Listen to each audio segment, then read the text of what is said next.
Hello, hello. Hope we're all having a good night tonight.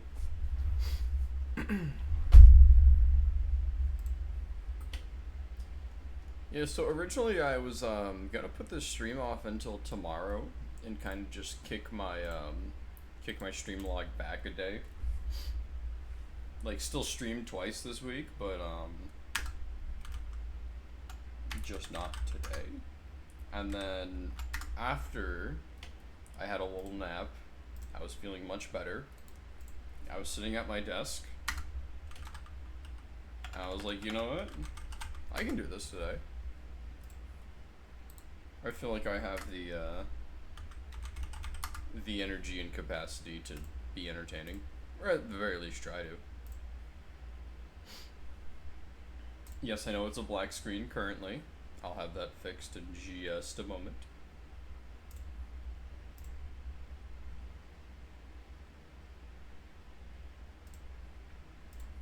There we go, look. Content. Huge, am I right? We'll be resuming with the Westinian Westerners of Westiny.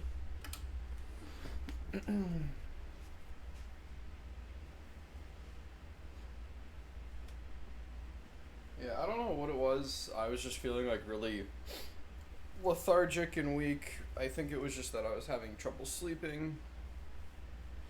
So by the time I woke up for the stream, I wasn't feeling all there, but I'm feeling good now.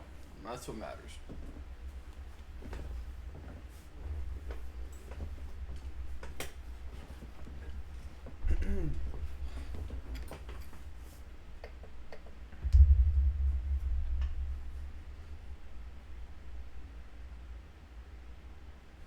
Alright, just give me a second to settle in, get myself familiarized. Should probably mute my phone.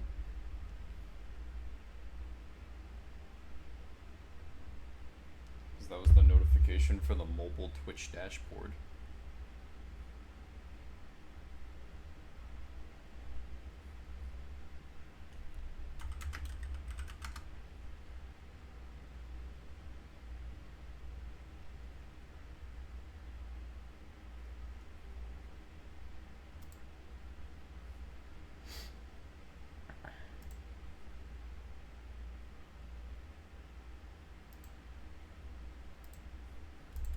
Alright, so when we last left off, we got Hemlock. He's one of the, I forget what they're called. It's like a stranger encounter.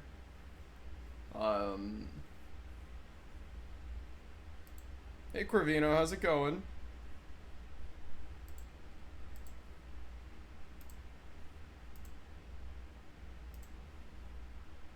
Yeah, Hemlock is like a stranger encounter. He comes with the Anomaly DLC. Sometimes they're helpful, sometimes they're not. I usually take the gamble on that. And we have our little shanty town, but we're gradually upgrading to the shanty compound. In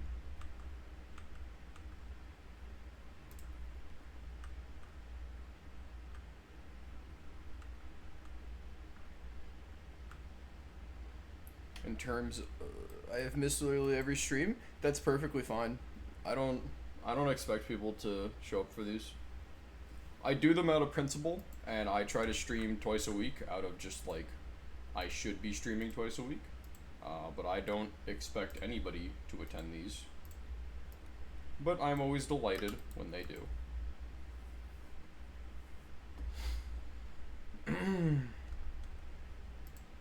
How have you been? We haven't spoken in a little bit. Are you still streaming yourself? You used to stream here and there. I remember I used to get Twitch notifications for you. We need to get that fucking ostrich out of there.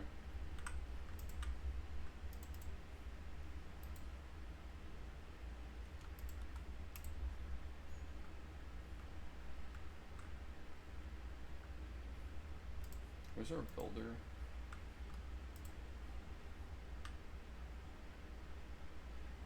There we go. Visitors.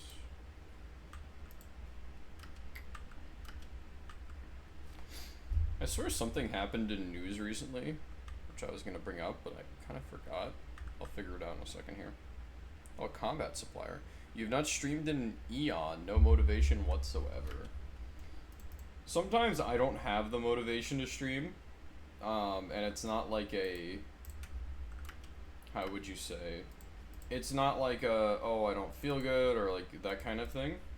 What I remind myself, though, is that, like, I hate my job. I hate my job so much, right? And the way I look at it, I feel hypocritical to sit around all day and be like, damn, I hate this job, I wish I could do better, I wish I could be doing something else. When I'm not investing in a hobby that could lead to me doing something better, something else. And I kind of remind myself of that. I remind myself of the fact that I want to be able to entertain, I want to be able to provide things for other people that they would enjoy, and that usually brings me back into it. It usually gets me to go right back to it.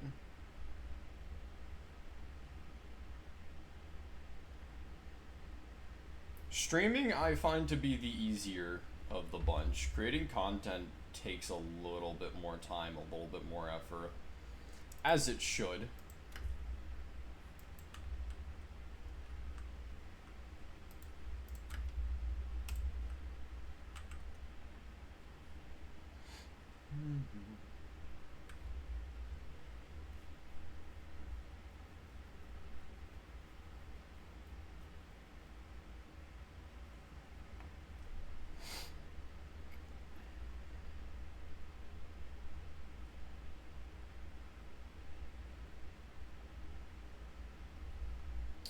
Nothing here I'm particularly interested in.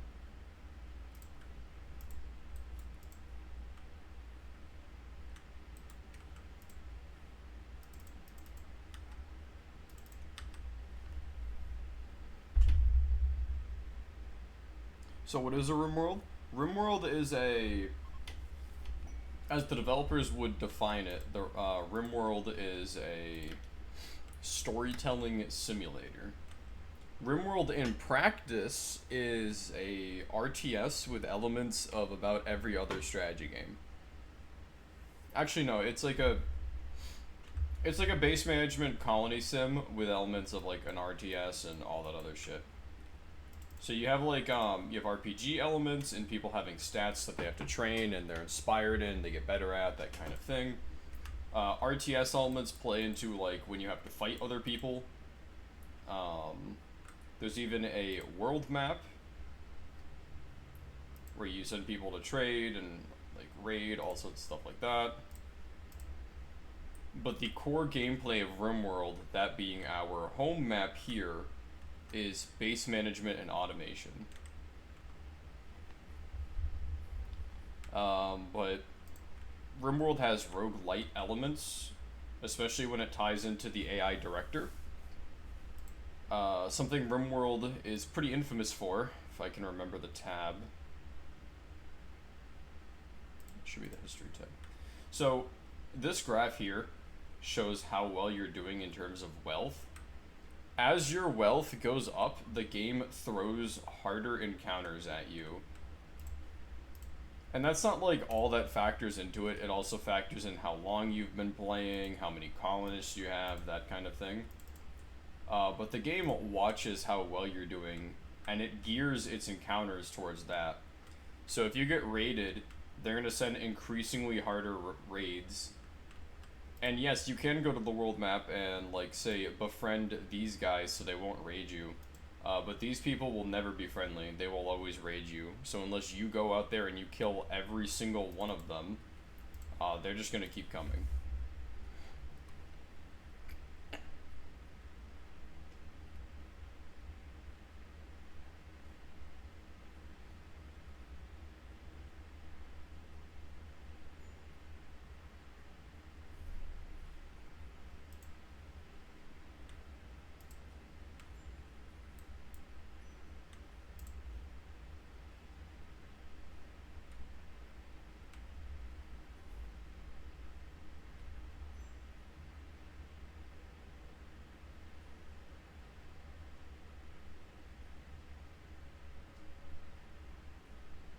swear something big happened recently, and I'm just kind of like struggling to find the news of it.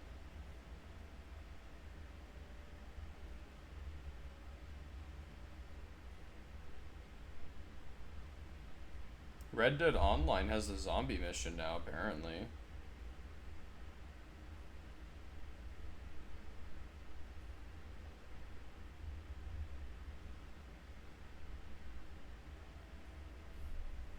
I do know, and I'm actually really excited to share this. Death Stranding 2 is apparently a lot better than you would expect it to be. Considering how bad Death Stranding 1 was, Death Stranding 2, a lot of people were like heralding it as Kojima's return to form. Some people were even calling it Kojima's magnum opus. I hate the way the river looks right here. It looks like a shitpost at times. So from what I've gathered, the cutscenes are kind of the weak point of the game. However, the gameplay apparently is really good. I did see a cutscene, however, that I thought was leagues better than anything I saw in Death Stranding 1. Where I forget the main character's name, but he gets into like a duel with a pizza chef. And it cuts between like really well choreographed fight scenes and making pizza. And I thought that was kind of silly. I liked it.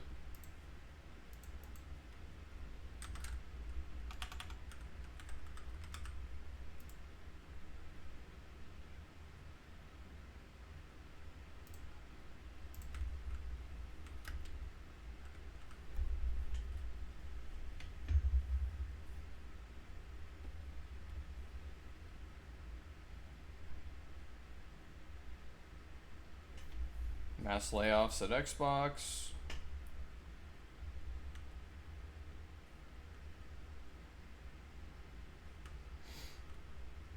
There was actually something really big and good recently, because a lot of gaming news is normally upsetting, right? So something good that happened recently, Games Workshop, which is the company behind the Warhammer series,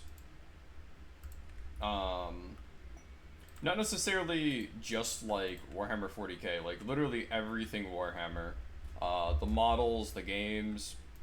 Normally they have a separate company that also works on the games, but it's under their big umbrella. Everything Warhammer is Games Workshop. So they had such a good fiscal year that I believe it was 27 million was used in staff bonuses this year.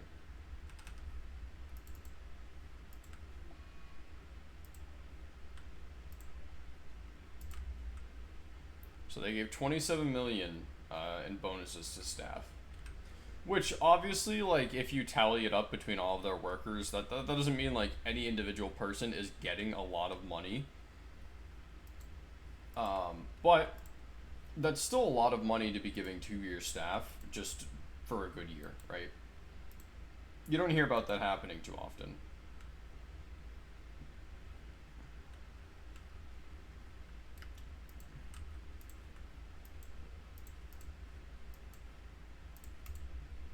It's also nice to hear because Games Workshop is a company that is notoriously bad.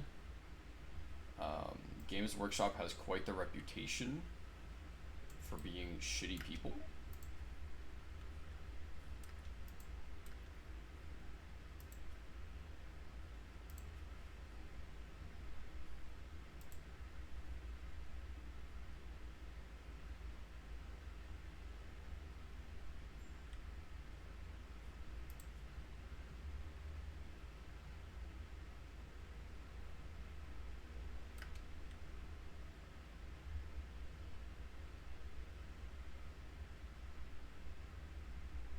I forgot that this guy had a cognitive condition.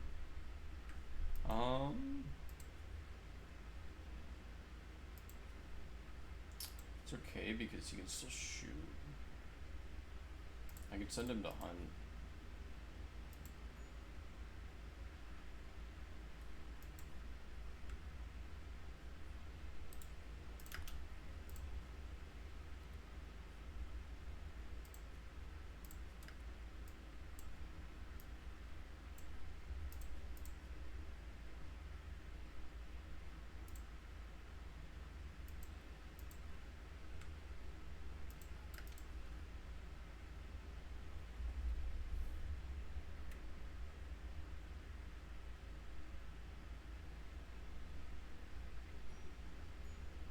Players 2 is canceled.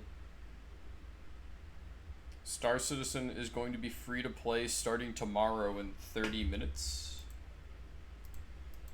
Well, it's already tomorrow in certain parts of the world, but where I live currently, it's not for 30 minutes.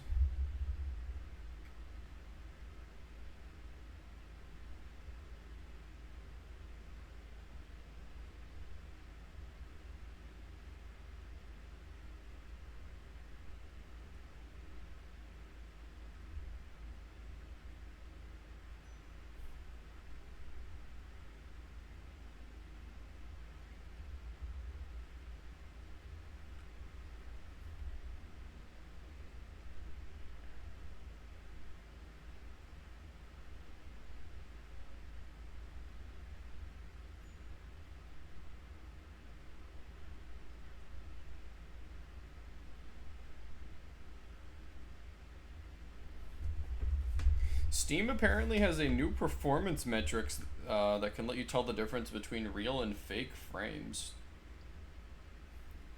Basically, the new system allows you to, at a glance, tell if you're pushing your hardware too far for whatever system like you're trying to get going. Like maybe you're running something on ultra graphics. It lets you check at a glance, and it can help you determine whether or not you actually are in a position to be running a game that high. So that's cool.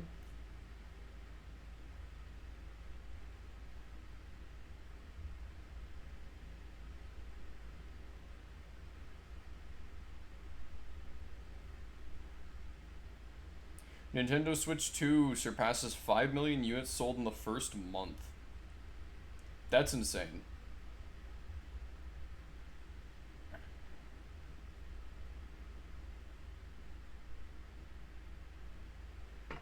That's insane because I can't believe anybody would fucking buy that. I'm sure everyone here knows, but just to reiterate, the Switch 2 sold at a market retail price of what was it, like nearly $500? I remember the game price because the game price was $120.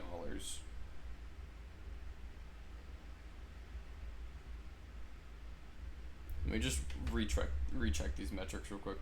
Yeah, so depending on where you go,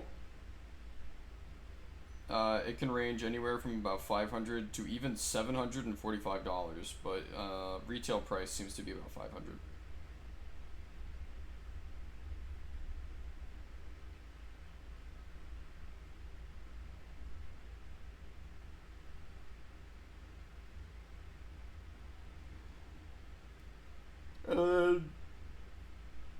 Most games are $70 to $80.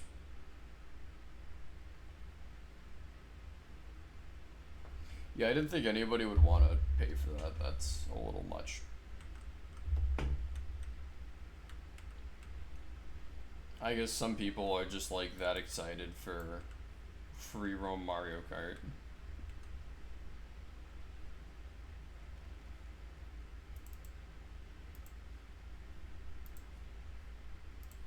Which reminds me, Sega is planning on releasing its own racing game to try and contest free roam Mario Kart.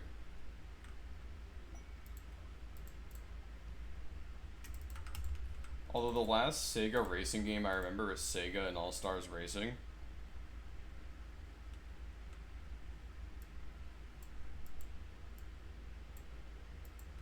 Sega and All Stars Racing also wasn't that great. I remember last time somebody talked about it, they were like, yeah, I understand that when Sonic's whole thing is going fast, he would be the most OP racer in the whole game, but like that's still poor game balance.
this soon. I don't know if anyone here actually ever played Sega All-Stars Racing. I played a little bit of it as a kid. I remember that Sonic's ability was just going fast. And then that Banjo and Kazooie could drop annoying ass jigsaw pieces all over the fucking map. And if it hits you, it spins you out, but more often than not, it's just gonna land in front of you, which is even worse, because then you can't drive, because it just, like, halts your momentum altogether.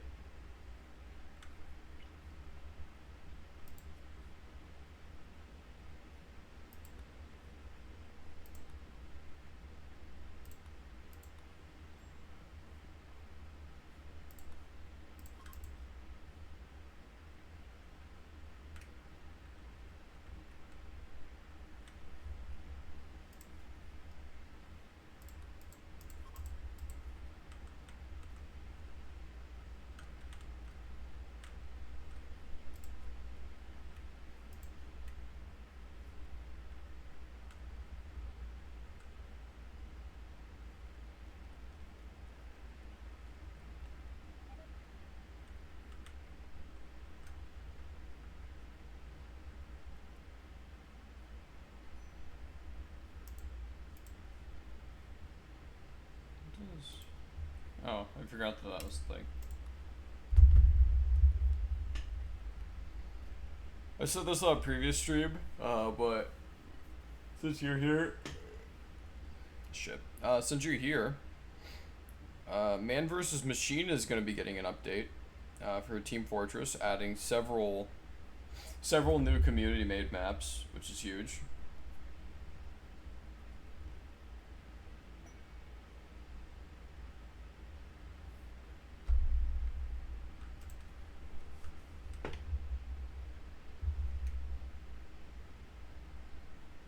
Yeah, I'm looking forward to it.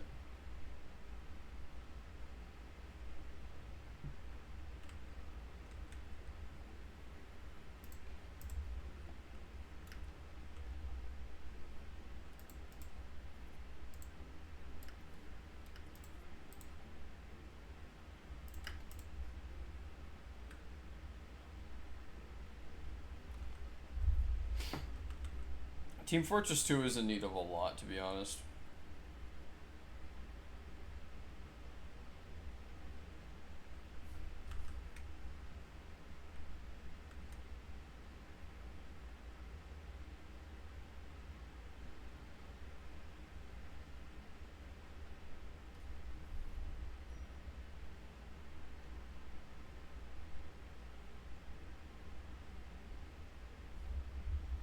There's a lot I would like to see for Team Fortress 2 that, like, probably won't ever happen, but is still something that would be great to see.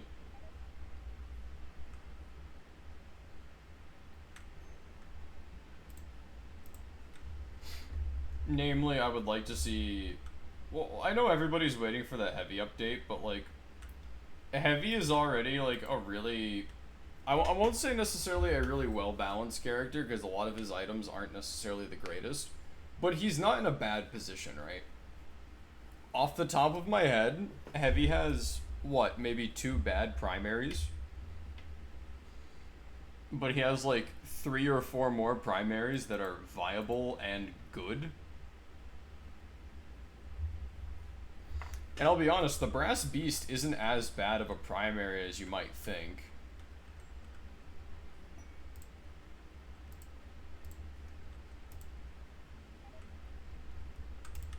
Hey, Panda. Yeah, we were talking about the Team Fortress 2 update that's going to be coming out soon. Adding a ton of Man vs. Machine maps that were made by the community.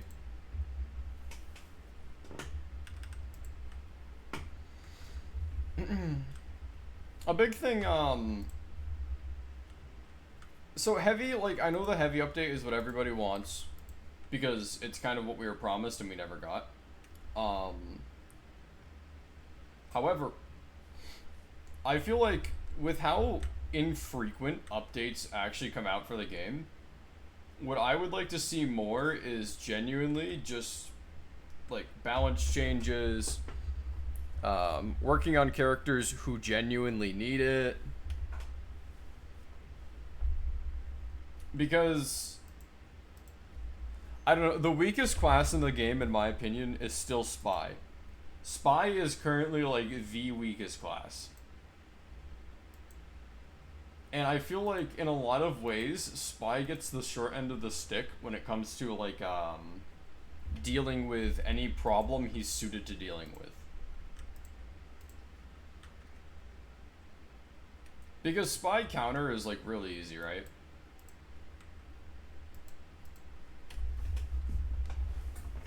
Because here's the thing. Spy is specialized in single target elimination.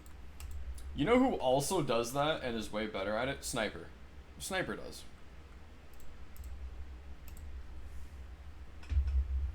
Oh, you need somebody to kill the medic before he has uber charge? Well, I mean, if there's a line of sight, Sniper can do it.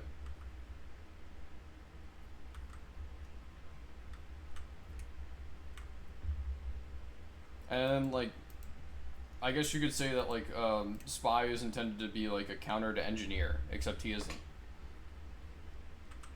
Like, yeah, he has the Sapper.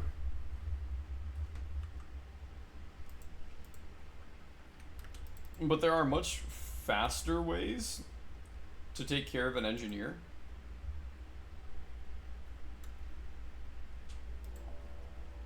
Oh, Manhunter back. Being attacked by a guinea pig.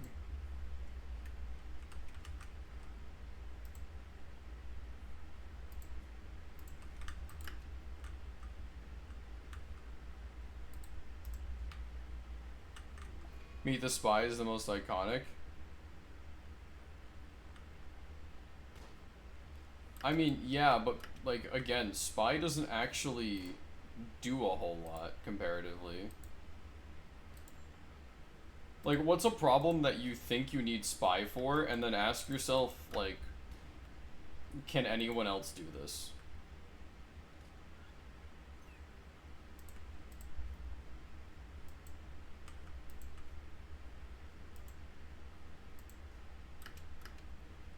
Because you might be thinking, oh, well, what about a sentry nest, right? With a sentry nest, it is much faster to take down a sentry nest with a soldier or a demo man who just has a medic backing them up.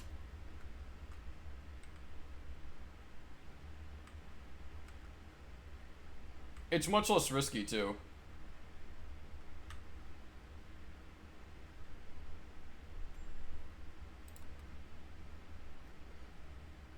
Because you know what normally happens when you send Spy to do something? He does it and then he gets killed.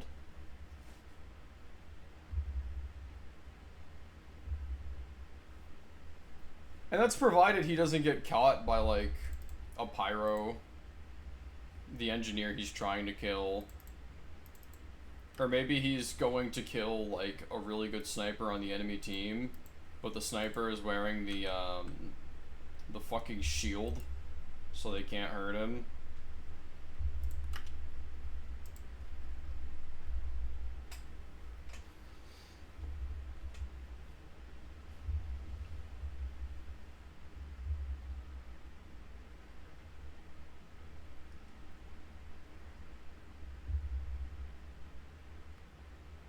Like, it's not that none of, I wouldn't necessarily say that, like, any of Spy's weapons stand out as being, like, underpowered or whatever. It's just that Spy as a class isn't doing too hot.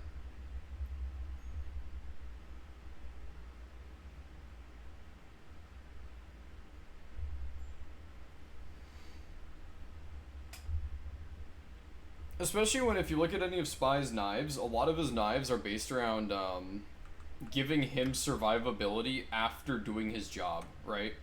Bonus health after a backstab, bonus speed after a backstab. Like, shit that decreases the chance of him just getting shot after he does his job.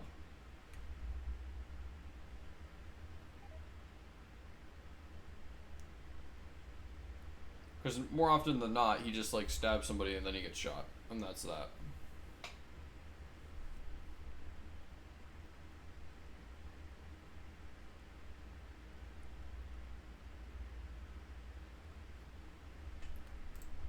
So I'd like to see Spy get some love, because he needs it.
Beyond that,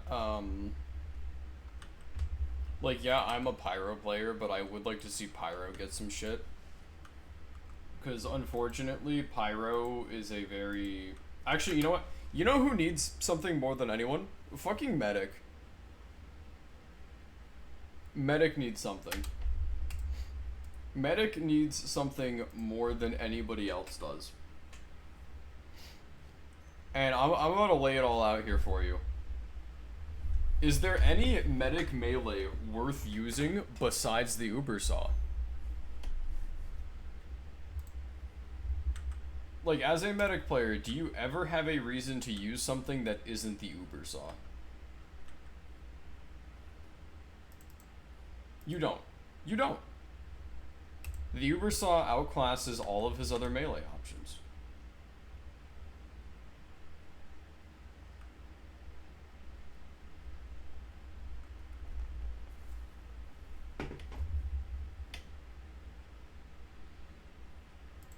And then, like, look at his primaries, right? Not the heal guns, the shooty guns, right? The syringe guns are alright, but why wouldn't you use the Crusader's crossbow?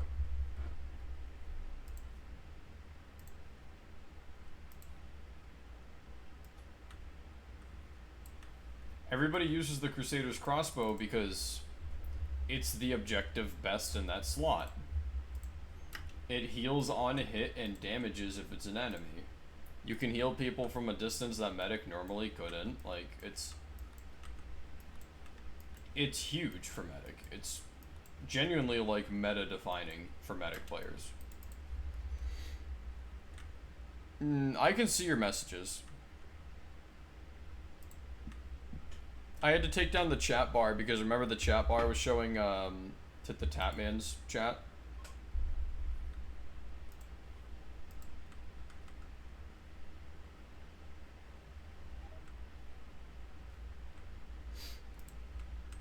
But yeah, like, outside of what medigun you're using, there's never a reason to change your medic loadout. You're going to use Crusader's crossbow because Crusader's crossbow is the only thing that lets you heal people who are across the map. Or lets you heal a lot of damage really quickly. Because when I play medic, sometimes I've found that it's more worth my time to just whip out the crossbow real quick, hit somebody, and then go back to my medigun. Because if somebody only took, like, let's say 40 damage, and they're waiting on me to heal them before they go back into fighting, like a scout, it's much faster for me to just crossbow them real quick and then go back to who I was healing.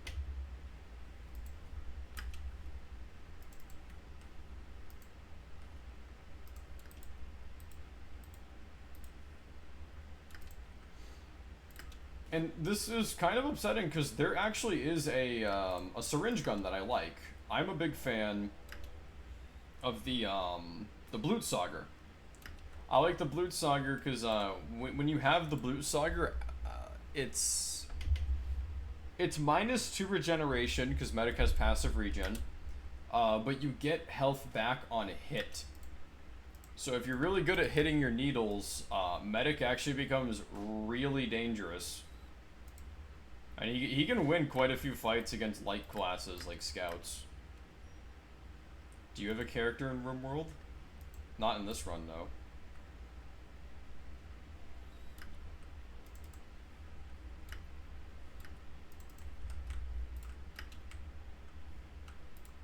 I mean, you'll get one eventually.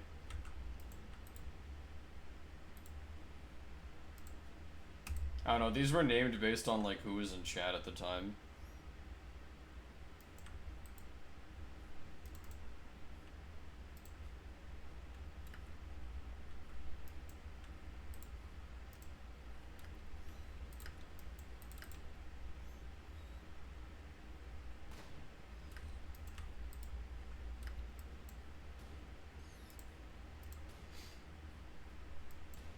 I would like to see the Vaccinator get reworked, because the Vaccinator is just annoying to deal with, but, like,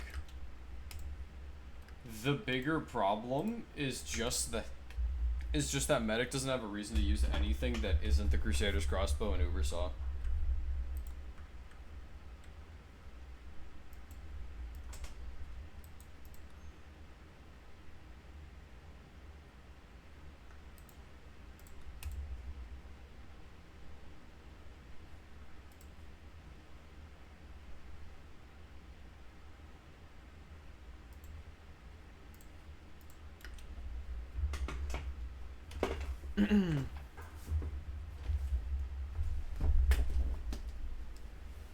I don't necessarily know what I would do, but I feel like you don't necessarily have to nerf the Crusader's crossbow. The Crusader's crossbow is meta just because it does something that none of the others can. You just need to provide a reason to use the others.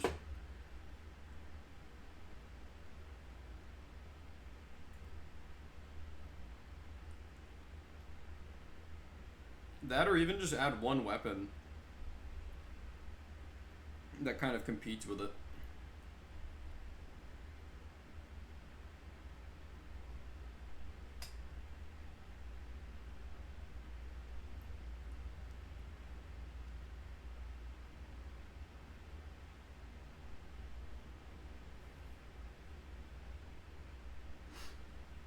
An idea maybe, I guess, would be a syringe gun that maybe it gives you like percentage uber charge on kill.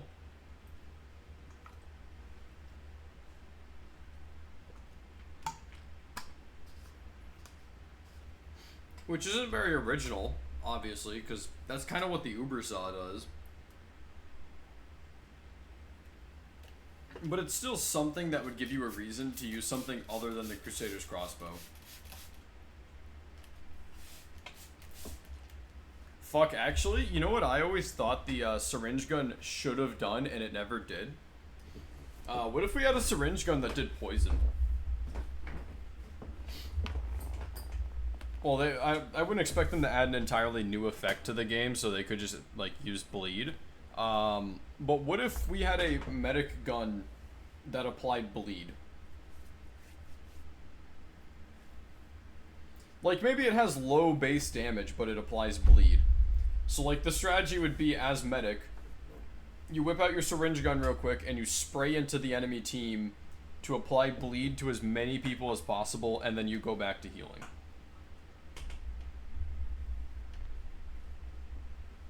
And this is actually making you a direct problem for the enemy medic, because the enemy medic now has to stay on top of the healing to get rid of the bleed effect.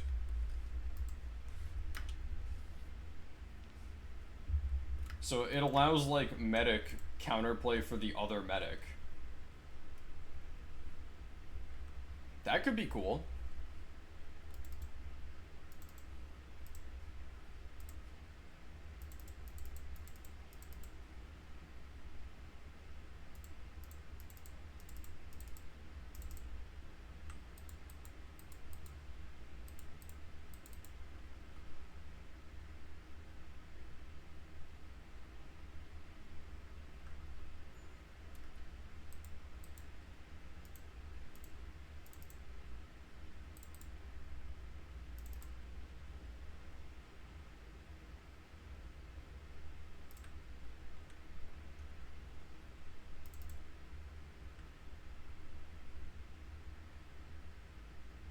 I know, Panda, you play Medic. What would you like to see for Medic?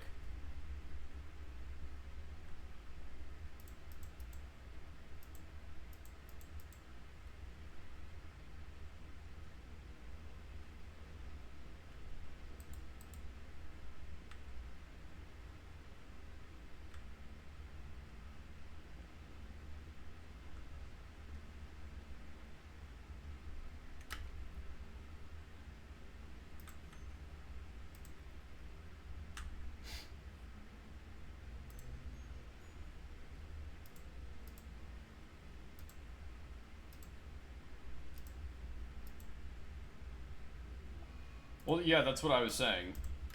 Like, Medic syringe gun that actually does something. Because here's the thing, right? The Blutsauger isn't actually a bad gun for playing Battle Medic. It's the best one in my opinion. The problem is just that, like, it feels so wrong to not use Crusader's Crossbow.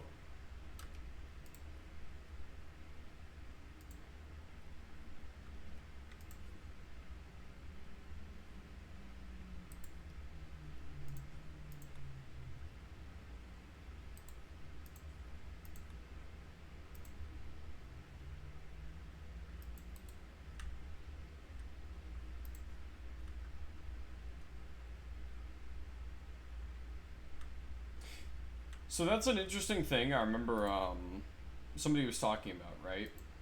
Somebody was talking about that it might have been a deliberate design choice that none of the medic primaries are particularly good. Because the way they pointed it out, if you made medics primaries like actually good, it would de-incentivize teamwork and it would de-incentivize being a healer.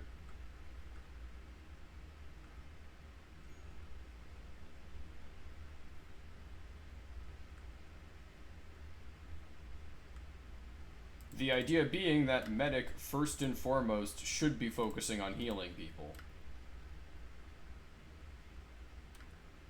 And his teammates, first and foremost, should be focused on keeping him alive.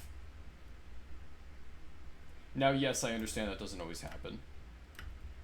But it might be that Valve intentionally designed Medic to not be very good at fighting in order to incentivize people to play Medic the way he should be played.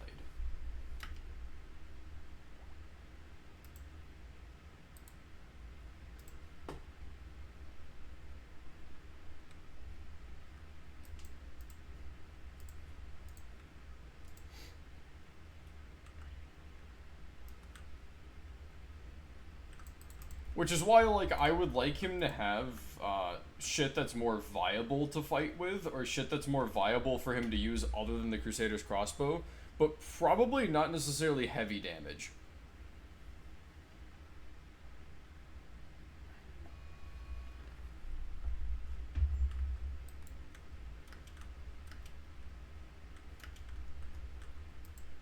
God damn it.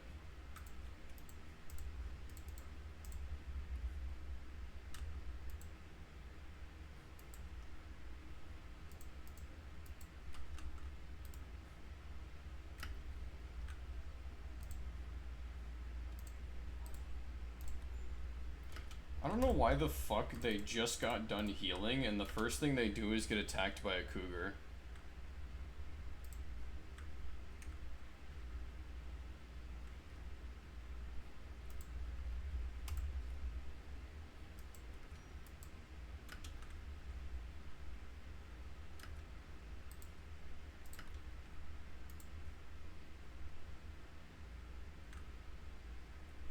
Yeah, like, Aikyo just gets out of the hospital, and the first thing she does is get attacked by a cougar.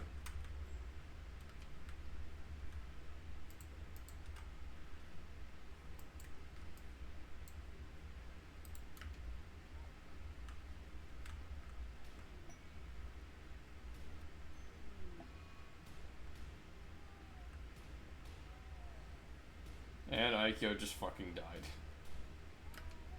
Alright, well.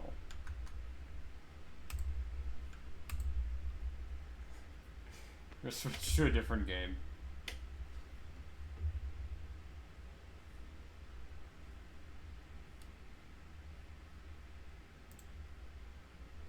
This is no longer relaxing Rimworld stream. What category can I set this to? I don't think the game I'm about to play is on Steam. Well, is on Twitch, I should say. It is. And nobody's watching it.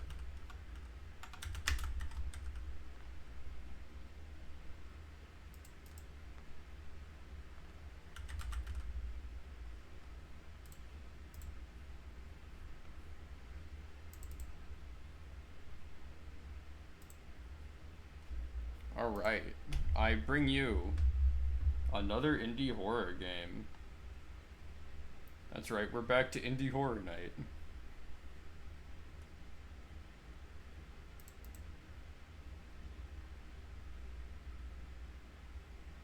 As soon as Opera recognizes that there's another game open.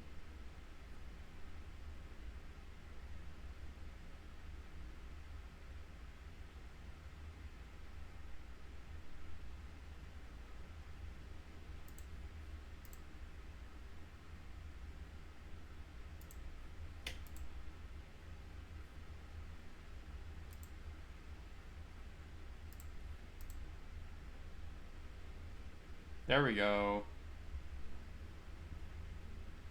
So this game's called Dead Abyss. I originally downloaded it like ages ago for Indie Horror Night, and then I just never played it. So I don't know anything about it. It's just been sitting on my desktop.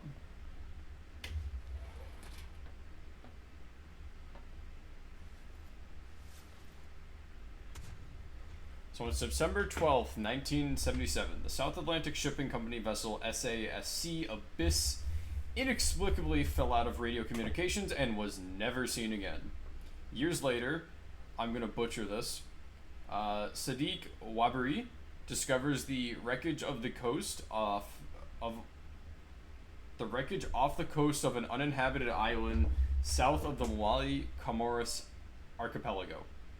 In search of valuable salvage, he boards the dilapidated remains of the vessel.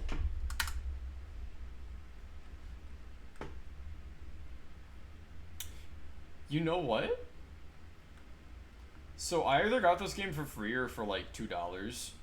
I'm gonna say it, this game actually looks really good. I like the way this looks. This looks better than most of the indie slop.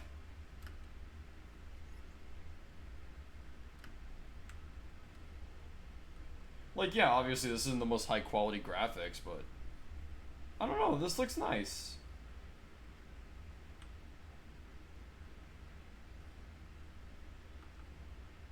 I can't see anything, but... Okay, I felt like I was supposed to go over here, but apparently not. Over here? I'm getting misleading directions from the lights. Can I climb? No.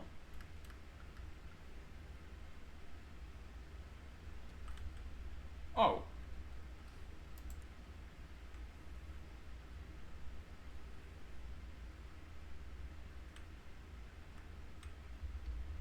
The device. What do you do?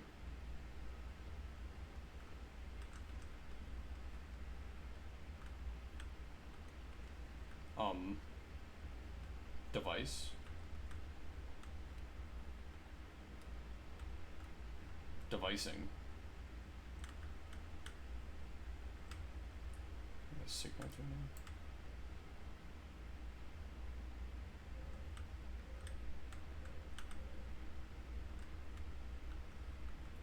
Oh, I'm running out of flashlight. Is flashlight a resource that recharges, or do I have to find batteries?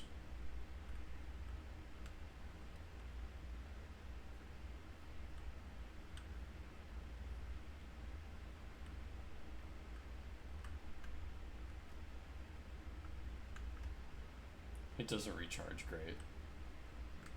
Can I put the stupid fucking thing away? Alright, I can put it down.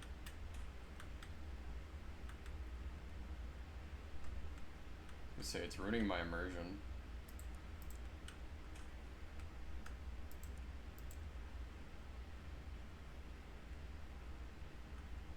So I guess we're here looking for valuable salvage. I mean, most of this ship would be considered valuable salvage. I mean, there's a fuck ton of, like, you know, ocean-grade steel just kind of sitting around.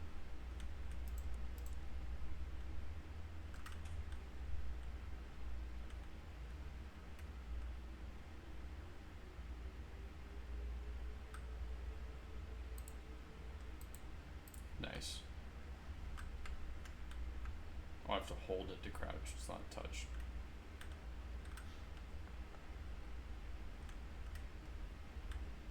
Well, I got one fuse.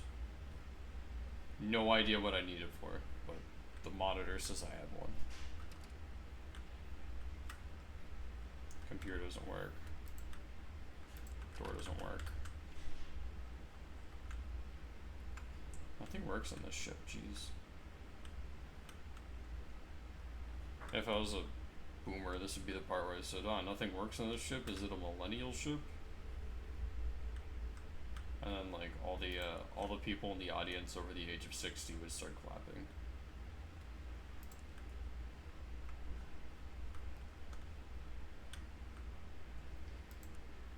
You never like it in a horror game when they tell you when to sprint.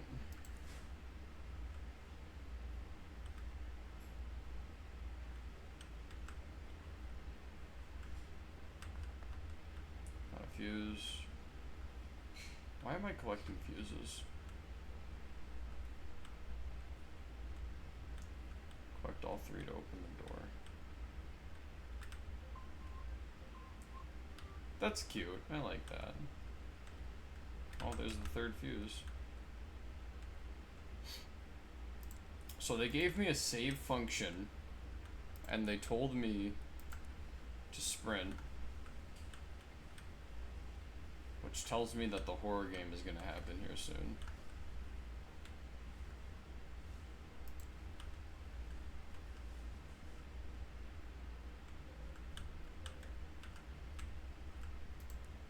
Oh. Are you okay?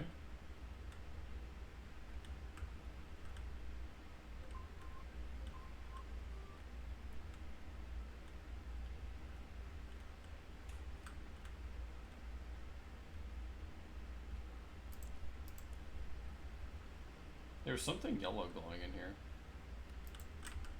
Close the door behind me. Oh, my flashlight's dead. Well, I guess I gotta go back now.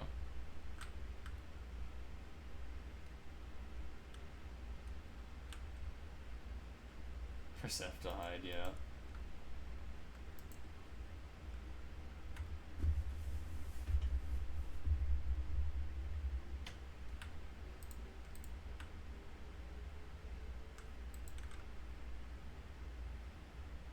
That's why I always told myself, though, if I was, like, making a horror game, I would just randomly tell them when to sprint. Like, there wouldn't actually be a danger. Just, like, tweak them out. The door just... yeah, the door just closed behind me. There's something yellow flashing in here when I walked in, but I guess not. I swear. No, I guess.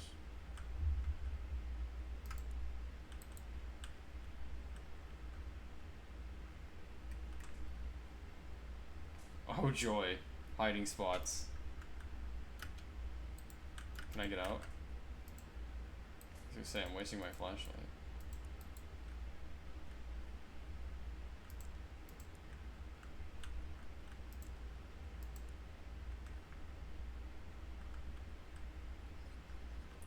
Rodente.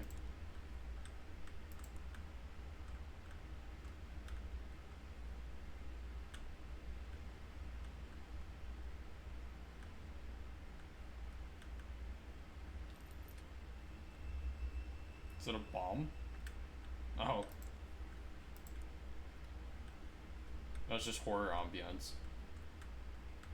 I was gonna say, I heard something shift and then, like, shimmering noise. I'm like, did I just set off a sci-fi landmine? My flashlight's about to die.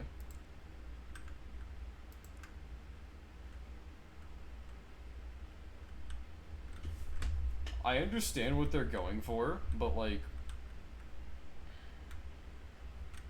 in a game that is so dark so much of the time, I feel like I'm being punished for using my flashlight.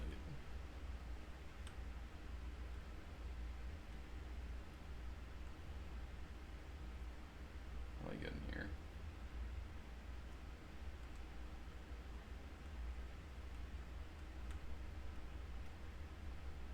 A TV.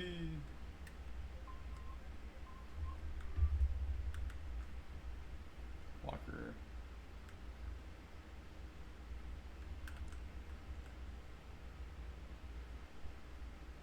Oh shit, what the fuck? There we go.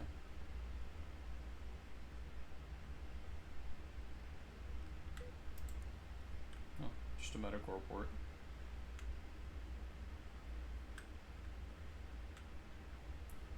In the med bay.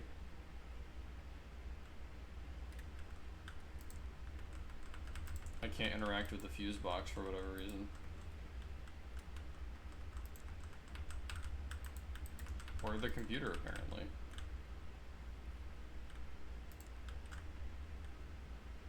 Am I, like, out of sequence here? Was there something I was supposed to do?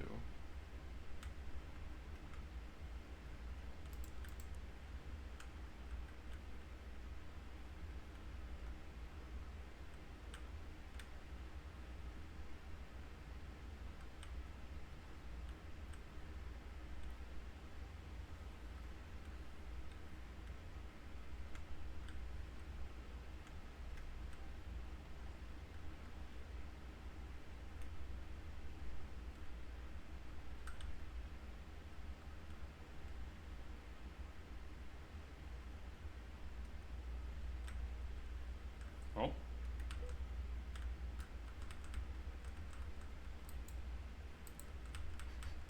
This just doesn't also do anything. Okay. Well, there's the way out. GB. What kind of, like, collect my pages shit is this, where I'm wandering around in the dark looking for spark plugs?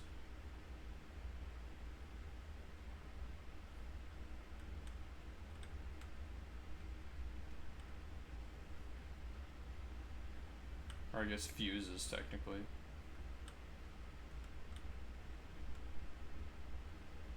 What do you do? Lights. Huge.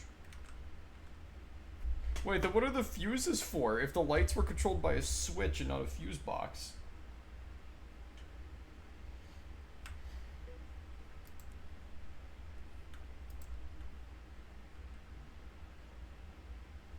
Brilliant.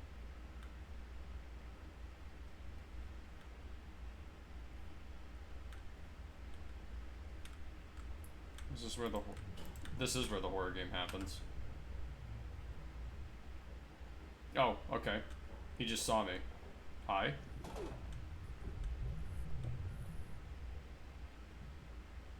Okay. Cool.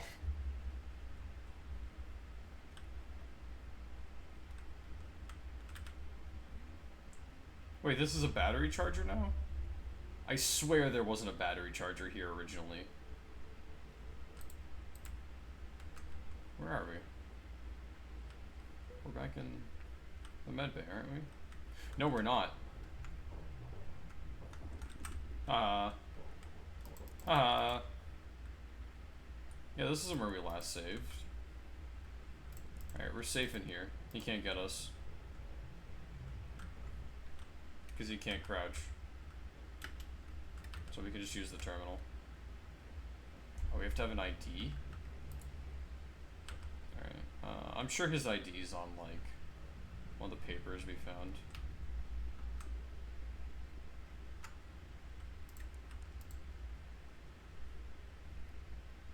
$124-00684.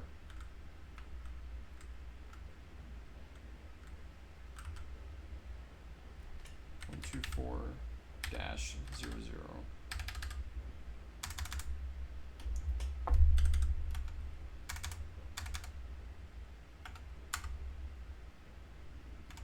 Is it?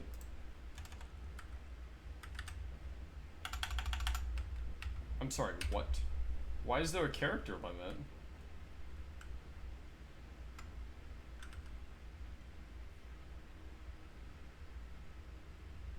I'm 24-00684.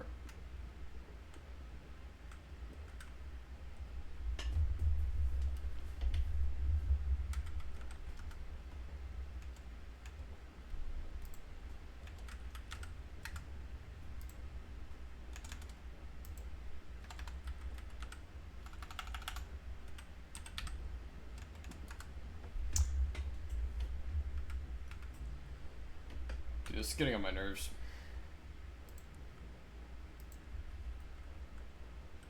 Because his employee ID is on the paper over here, right?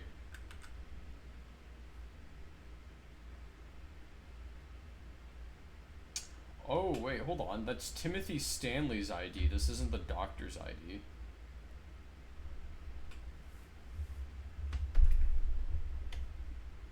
The doctor wrote the report, but this isn't his ID.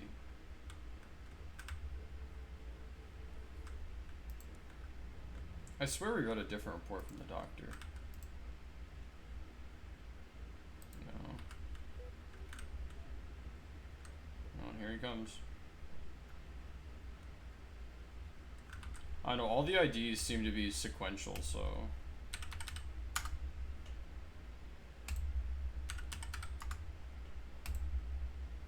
No, it's his employee ID, not the date.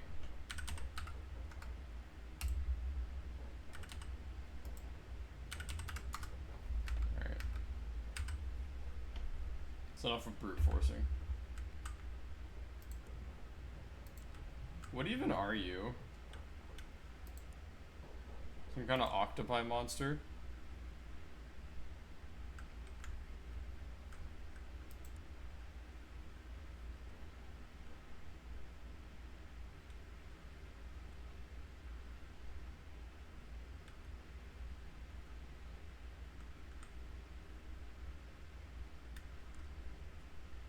Seven, 8, 9, 3. He's the only one that doesn't follow the sequential pattern. Actually, hold on. Yeah, kill me.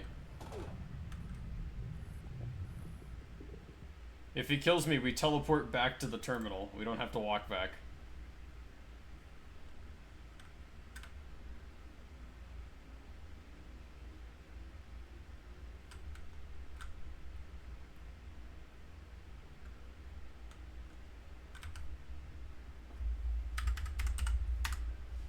We're in.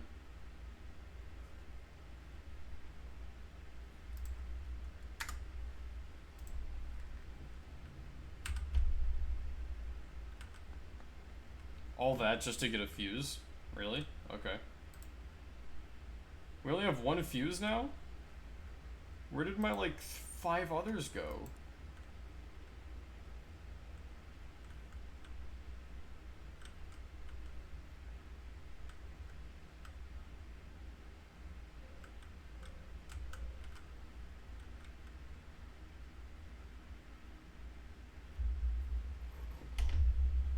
Well, we did it.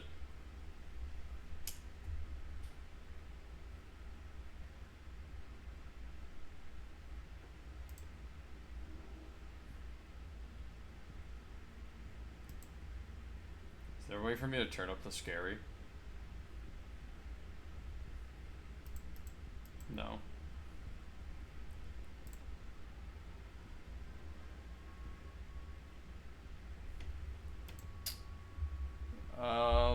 Well, that was certainly a game. It's one of the games I've ever played.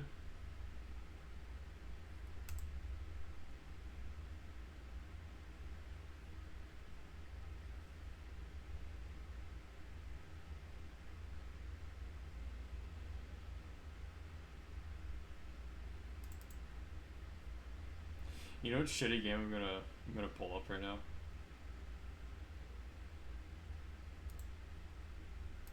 Do you guys remember this game?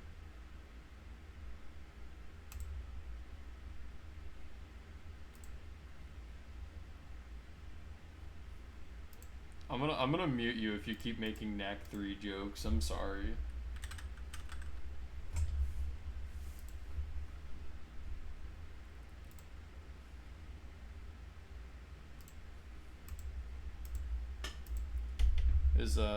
Is OBS gonna capture this?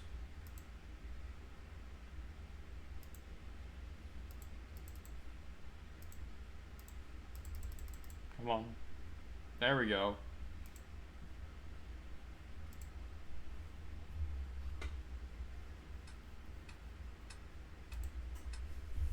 Can I skip this? No, okay. There was one part of this this game we never completed, and I said I would do it later for like YouTube Shorts, and then I never did. So the cake percentage.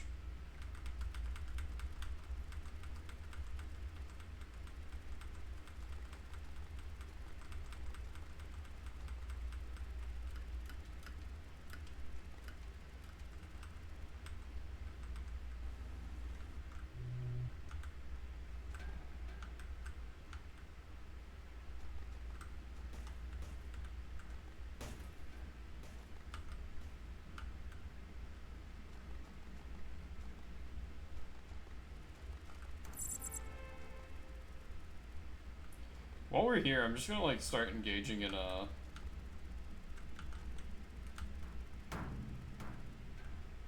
guess conversation, right?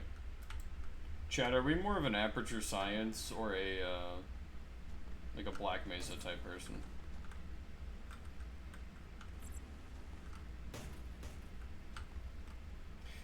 Hold on, is there any way for me to change it to where I don't have to hold the button? I can just tap the button? No, great, love that.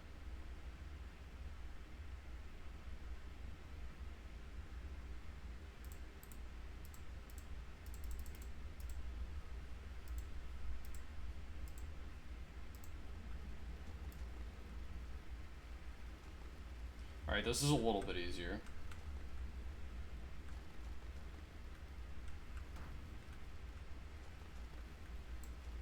You know why I remember this game, though? I remember this game because of, when we played it last time, I found a way to, like, beat almost every puzzle without doing the puzzle the right way. Just by, like, glitching out of the fucking boxes by stacking objects and manipulating the, momentum.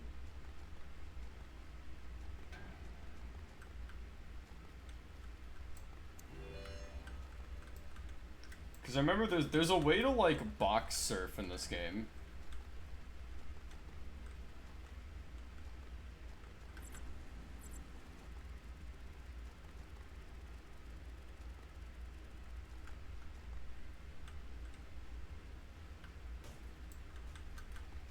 Yeah, so we found a way to get on top of that platform without using any of the puzzles. We were just stacking cubes.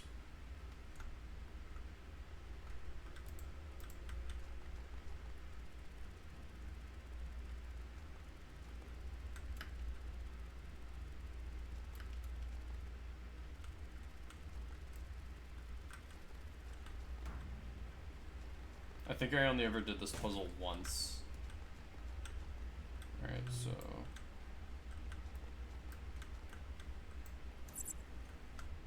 I can get in here. And then let's grab the second cube.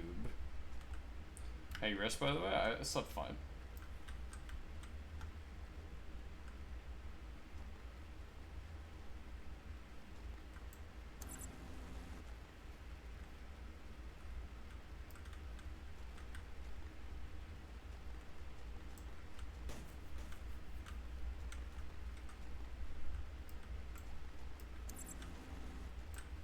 3 cubes.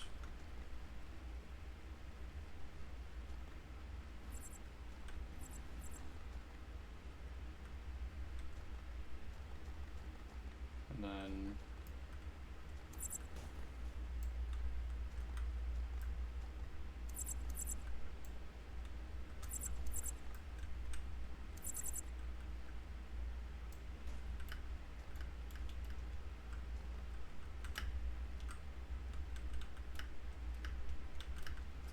at this last part with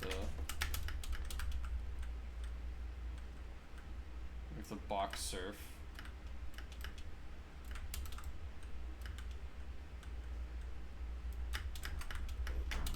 Almost had it.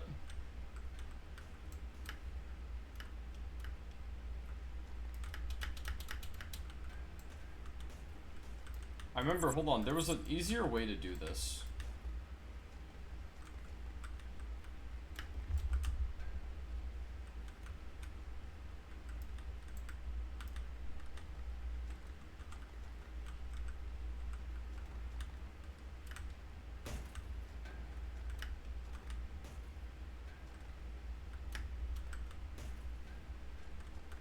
There's a way to almost push the box on top of a button that's up there. Alright, hold on. I feel like there's a 4th box we can get from one of the dispensers.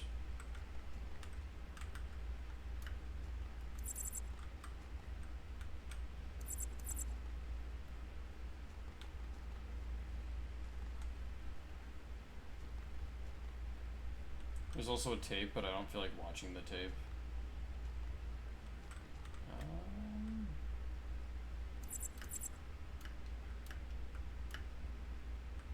We could actually use the cake to solve this puzzle. Hold on.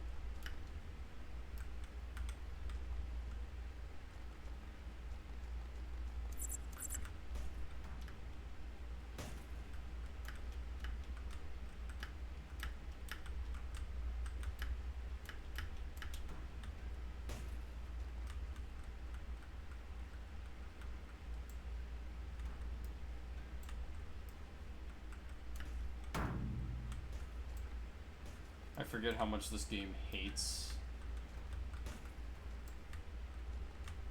when you try to do this. Alright, so... because how far out in front of you something is held is based on the proximity you are to the object. Which is why it gets, like, closer or further away. So lodging something on top of something is particularly difficult.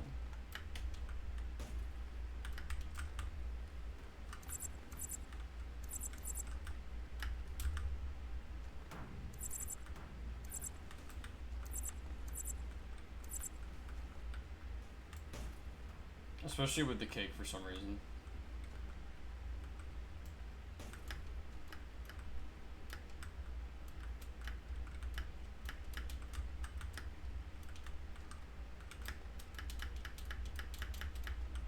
Stacked in a way that'll let me... oh, there we go. No, okay, so what we need to do...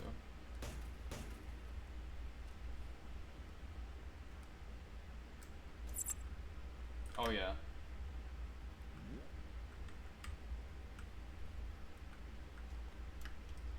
You can technically clear the level from here, but you still need to get the code cannon. Which is... oh, right here, never mind.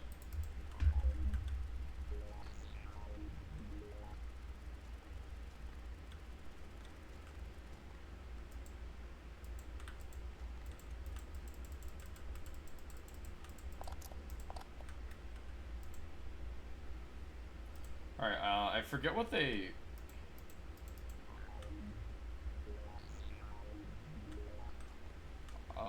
it's on the wall. Yeah, laser range 5,000. However, you don't have to listen. You can just do laser range 9,000. Or just like, yeah.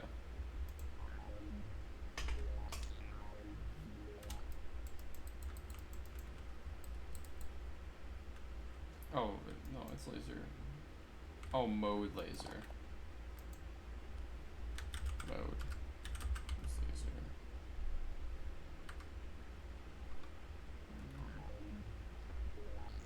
Sorry, I'm being a little stupid. Mode equals laser, range equals 5,000, yeah.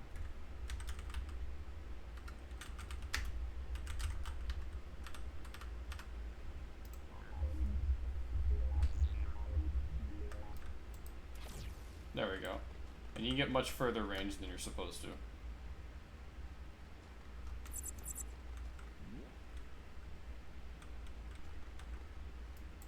And then...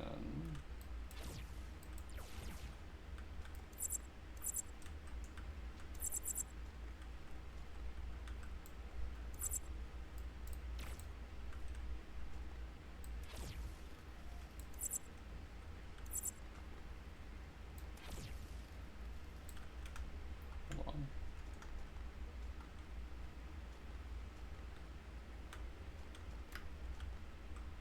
Go up here and get the box.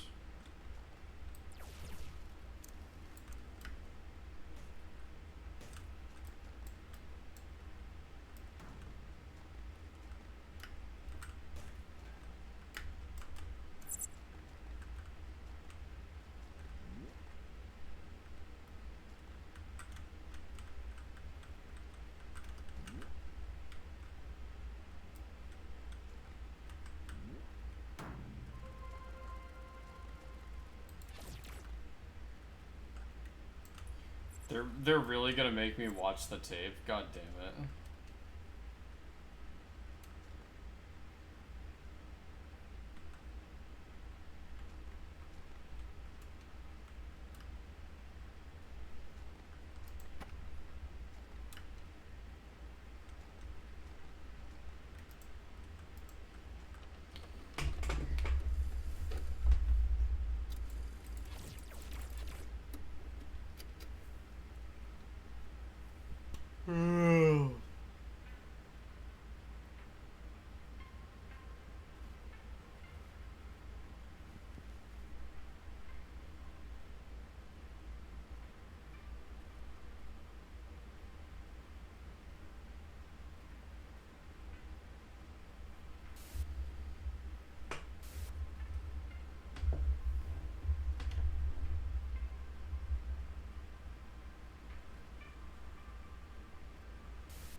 Alright, I know this is where the Shadow Man shows up. Like behind us, remember correctly?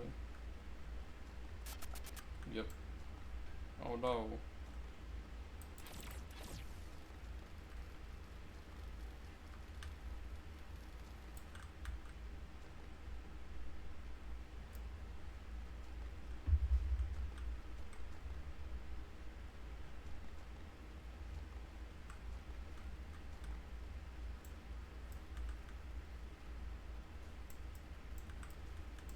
So I mean, where like object positioning is based on like distance. It's annoying as shit. I remember this part because you solve the puzzle and then Glitch Man comes up and he fucks it up. There is a way to like cheese him out of it though.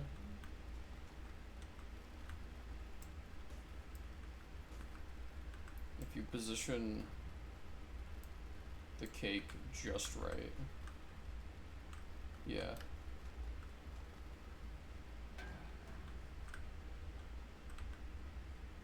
Yeah, see, he'll move the cube, but he'll forget to move the cake.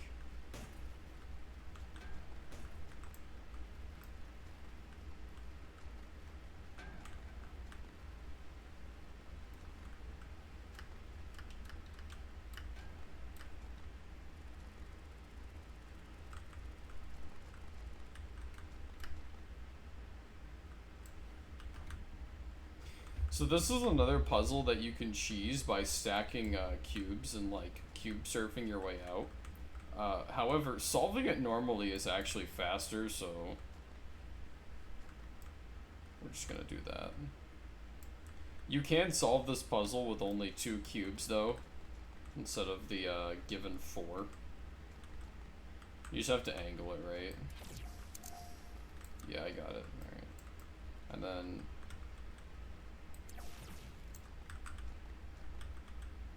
you drag it a little bit closer. Right there.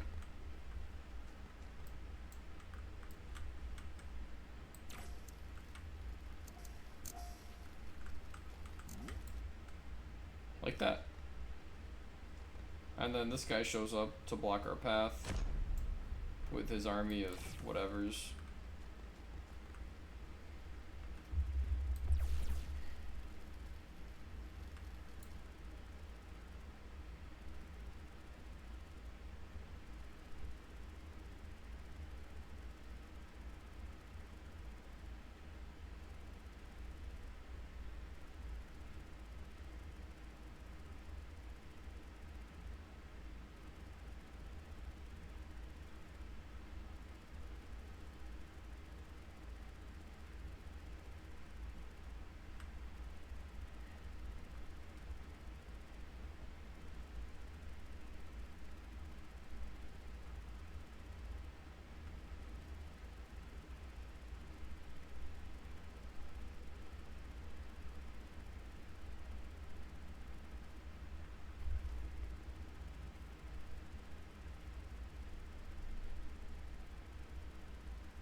Place of Decay, title drop. Woo.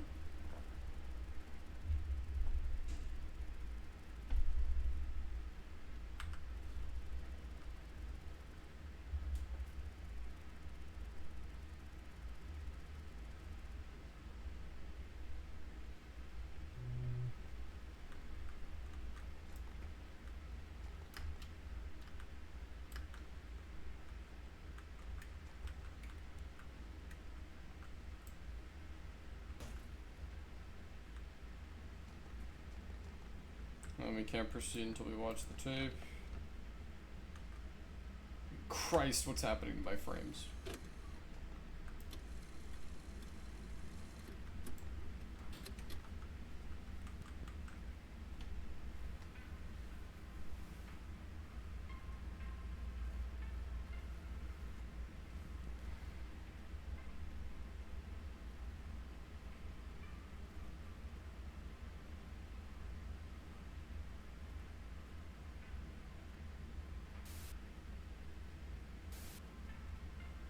I just realized this is the same tape as last time, but the game's not gonna check. It's just gonna let us through after we watch the tape.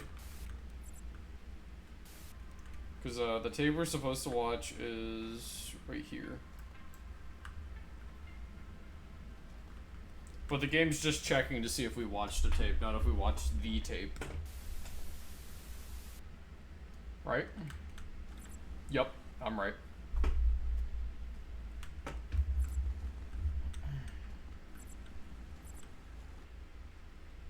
Alright, here comes the hard part. We have to clear this whole section without losing the cake. And as you could see, that's a little difficult.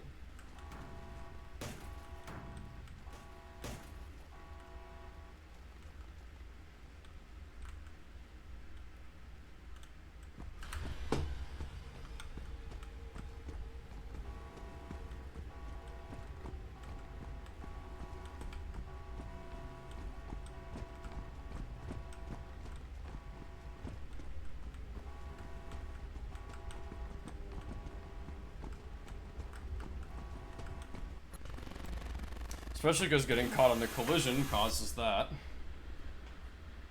And then I'm pretty sure we get respawned without the cake.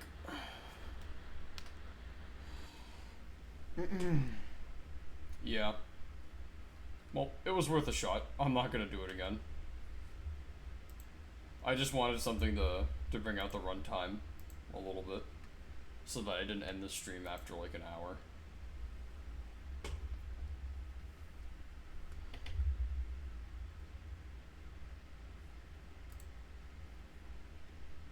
You know what though?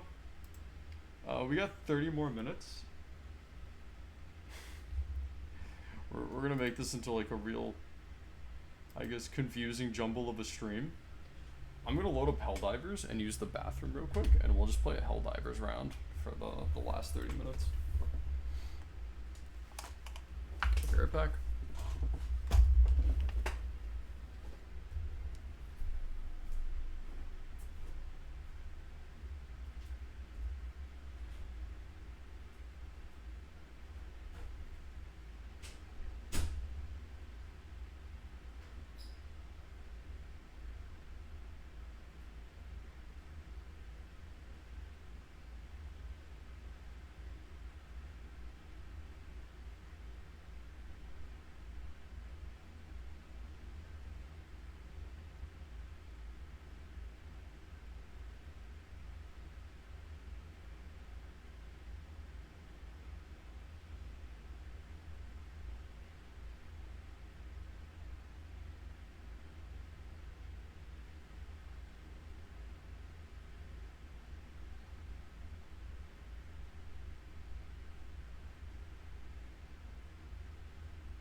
And we're back. General piece of advice, chat. It's something I myself forget to do, but if you don't, I genuinely recommend, like, I forget the term. It's not exfoliating, but like, I like to lather myself in lotion before I go to bed. Not a lot, obviously, because you don't want to, like, make the bed icky, right? But you rub it into your skin until it's not there anymore. And then you go to bed. And I love waking up feeling really soft. It's nice. Come on, game. You can do it.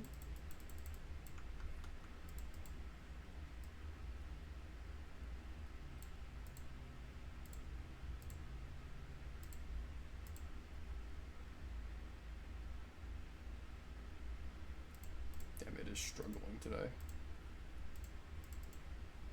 Come on. Come on.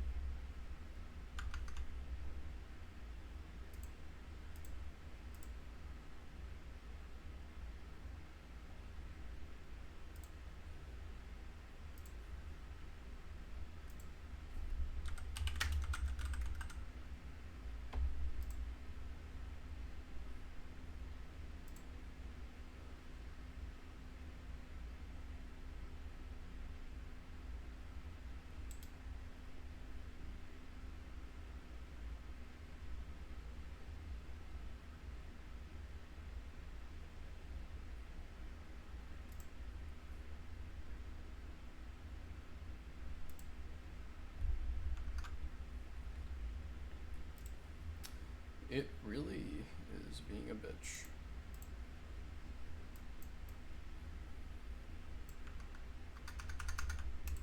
Come on. Alright, let's try this. Disable.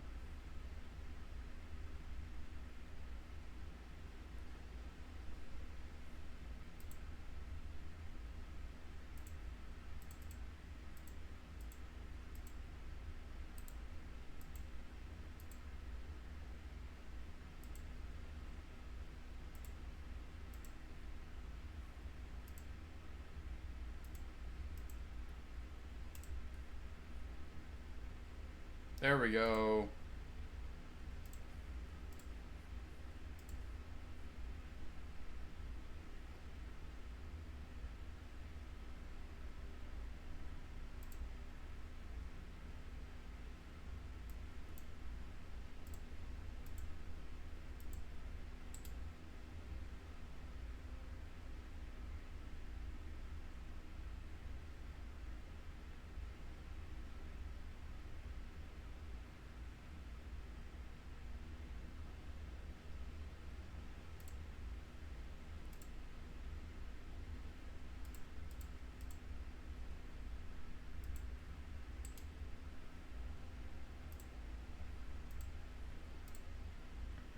Just updating stream details.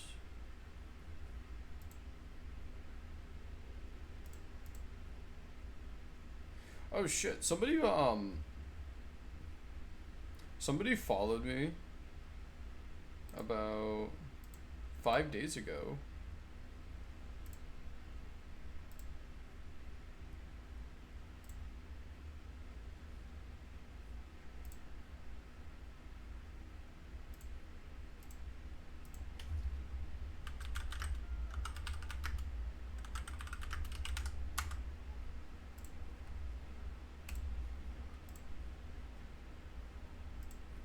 Here, let me replay that. Thank you, Oshigayo, for the follow. I wish you were followed me while I was streaming. I like to take a second to like acknowledge everybody who's followed me.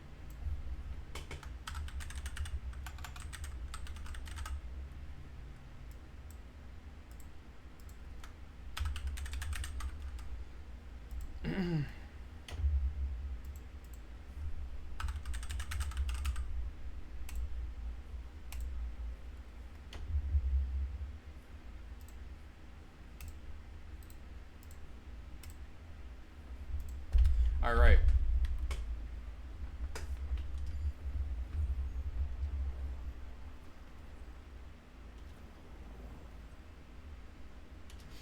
I told a few people I was able to do this earlier, so I guess I'll just show it off on stream.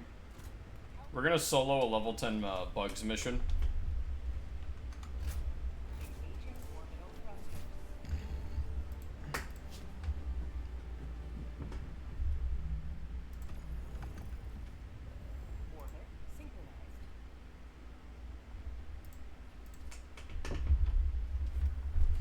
Our stratagems are going to be a 120 barrage, an EAT, normal guard dog, and a machine gun sentry. Experimental infusion.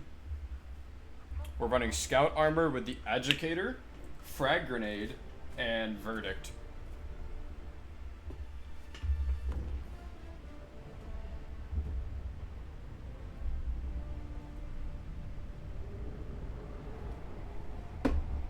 I appear to be out of water. We will be dehydrated for this drop. The fate of all humanity's children are in your hands. Do not let them fall. Objective nearby. Sending down equipment package.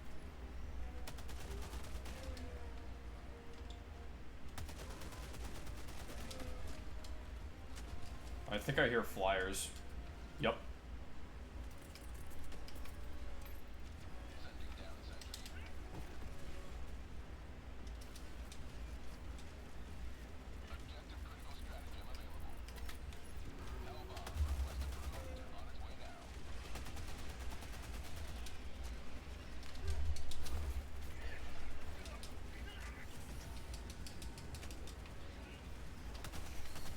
Just need to hold our ground. And run like hell.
Oh, they destroyed the hell bomb.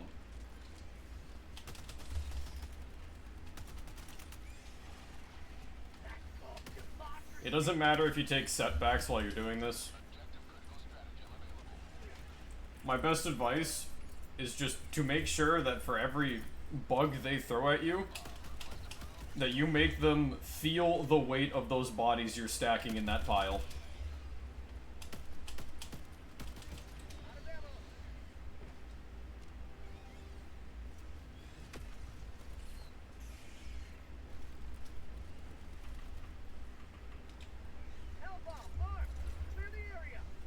Just kill as many as you can and make it hurt.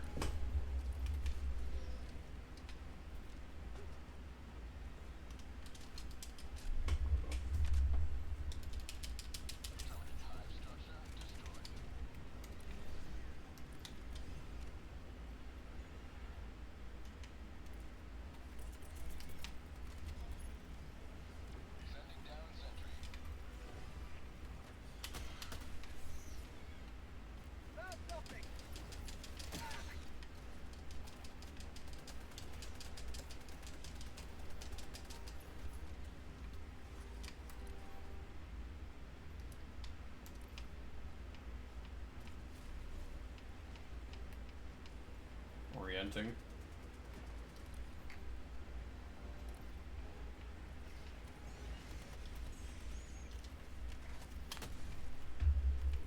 Clear the area. Got him.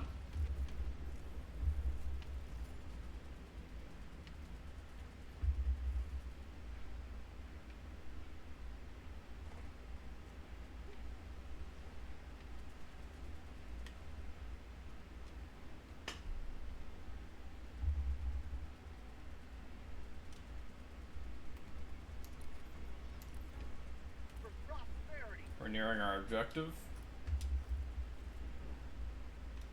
It's a city, so it's gonna get a little dirty.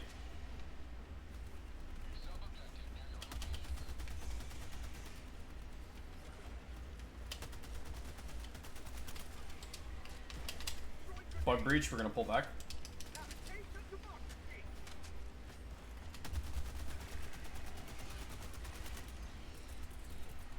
Alright, bug breach is coming from over there. We're gonna hammer him, but we're not gonna retreat. We're just gonna, you know, kite around them.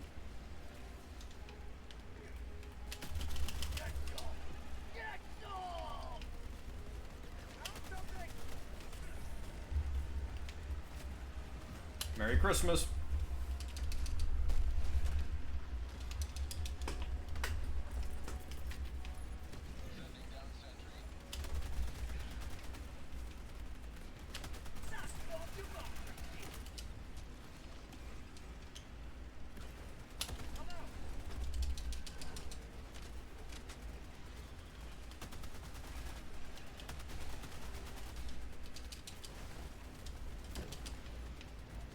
Get up.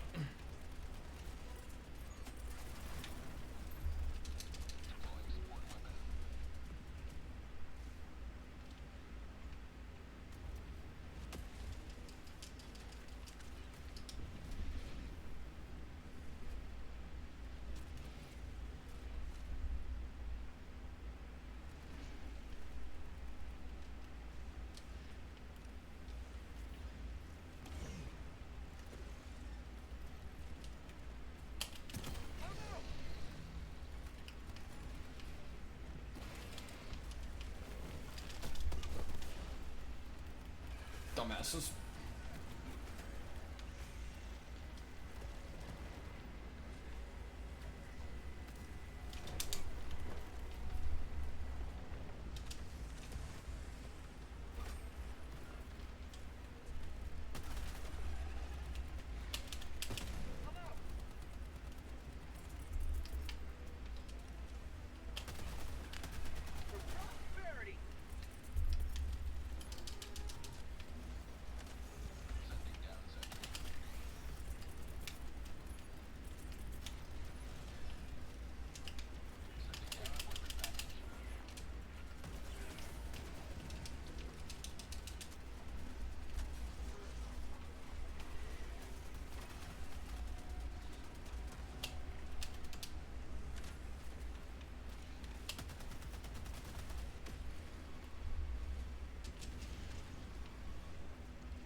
Wait, what the heck? Oh, I got hit from behind. That's alright. Even my previous run, I didn't go flawless. Ready to liberate. Fire the hole. Clear them out. Get some. Get some.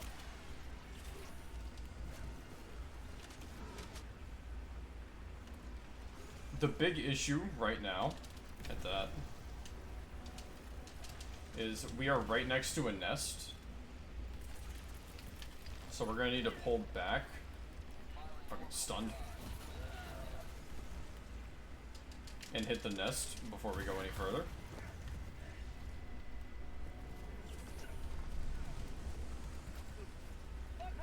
Or we're just gonna keep getting stun locked like this.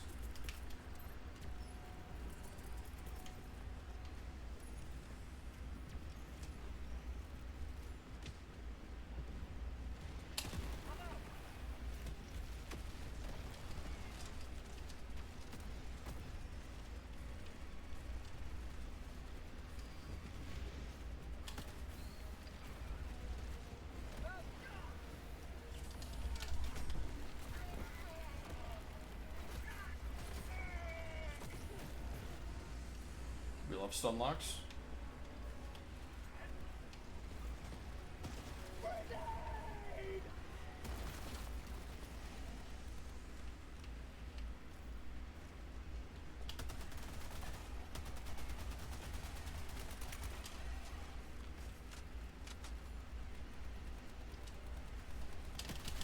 Have a taste of democracy.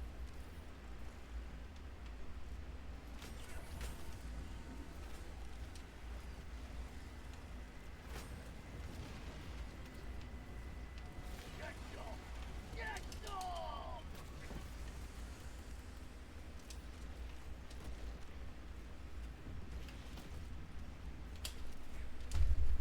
Clear.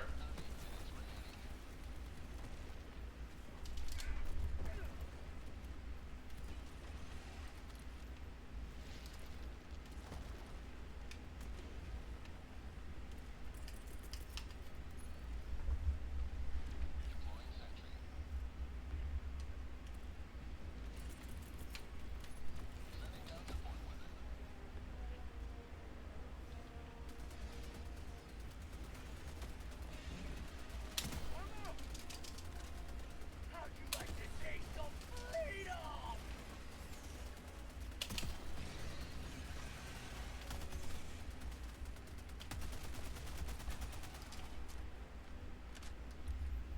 Clear.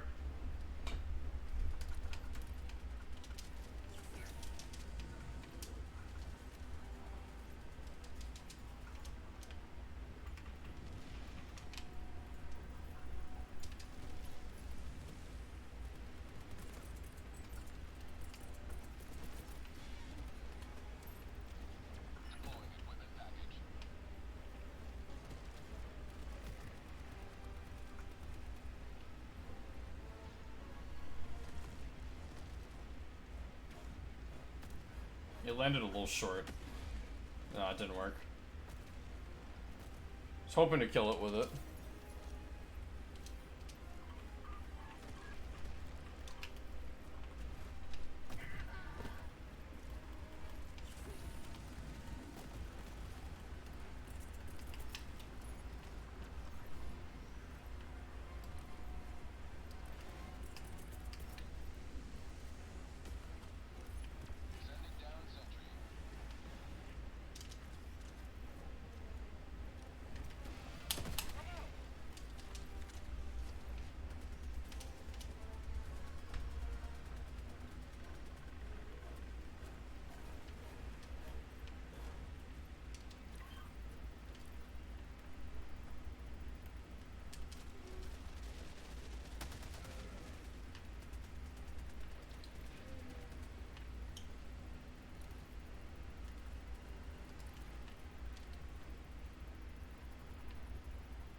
We're gonna head here next.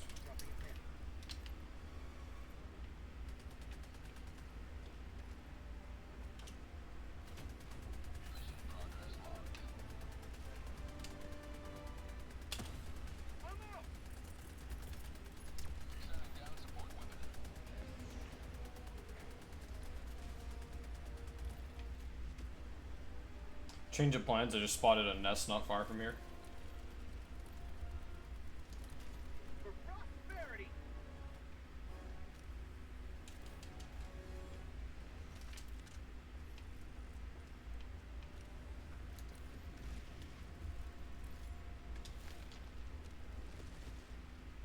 It's gonna try. Its tendril shouldn't be able to follow us.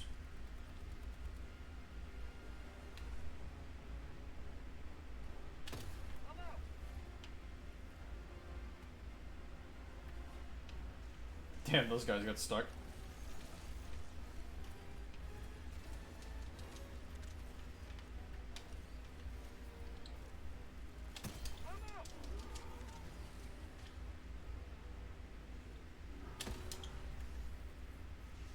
Should be one more.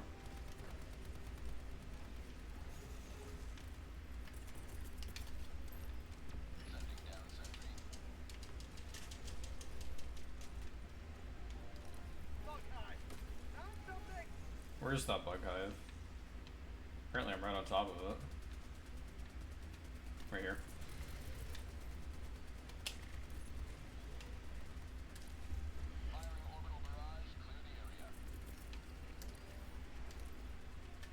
We have an angle.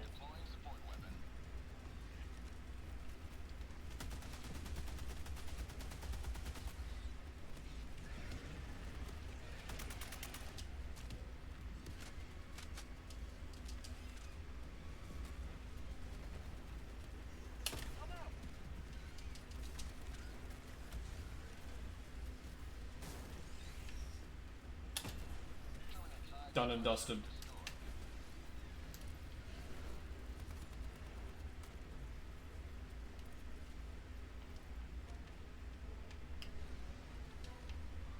He's gunning for us.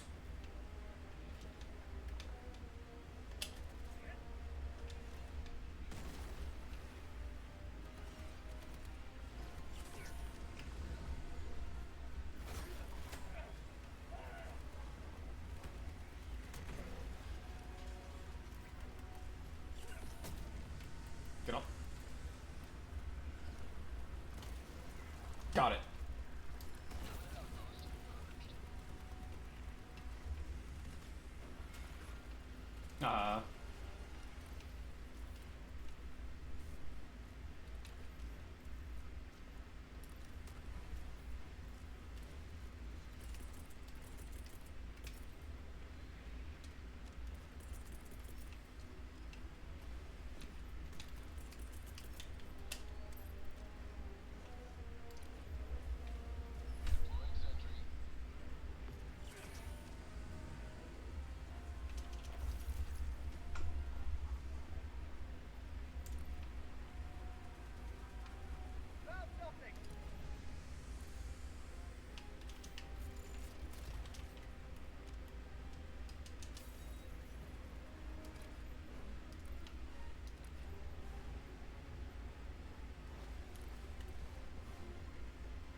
Might be a little hard to 5-star this one just because we're playing in the gloom, so I don't know where anything is.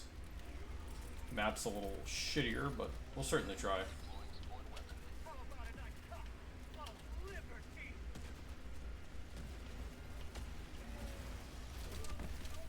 That was nearly bad.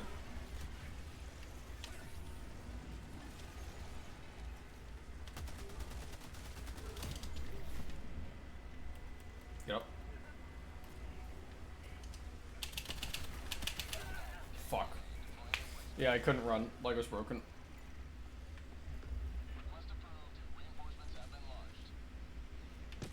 Just make sure to kill him on your way down. Hit an iframe.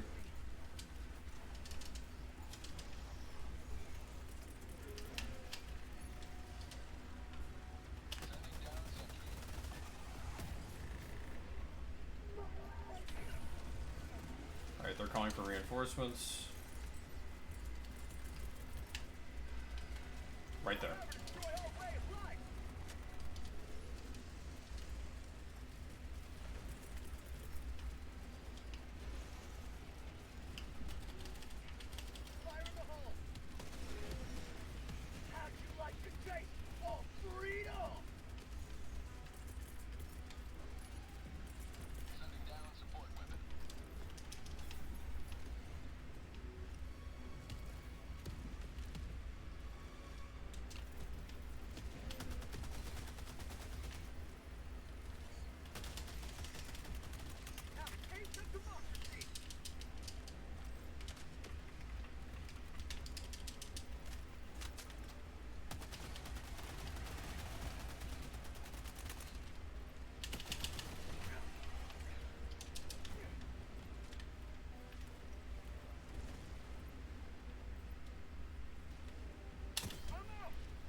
Gotta turn all the valves.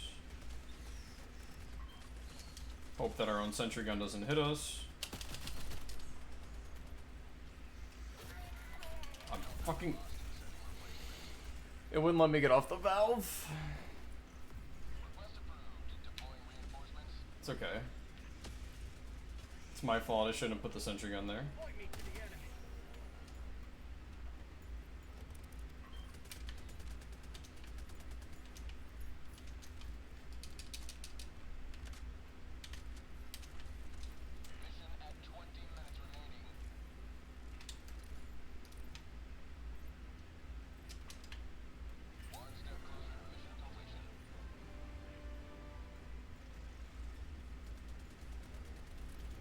By my guess, there's 2 or maybe 3 secondary objectives we haven't hit.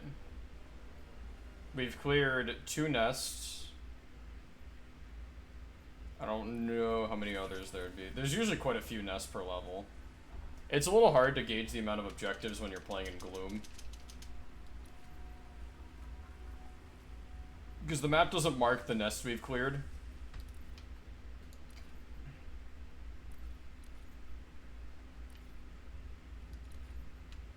This area should be clear, I know that much.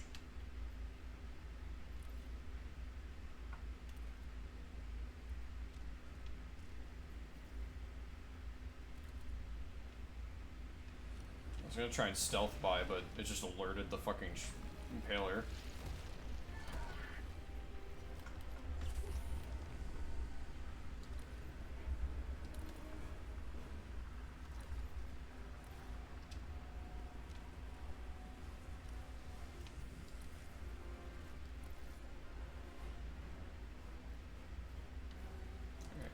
This should be an easy objective up here. Just have to retrieve the launch codes.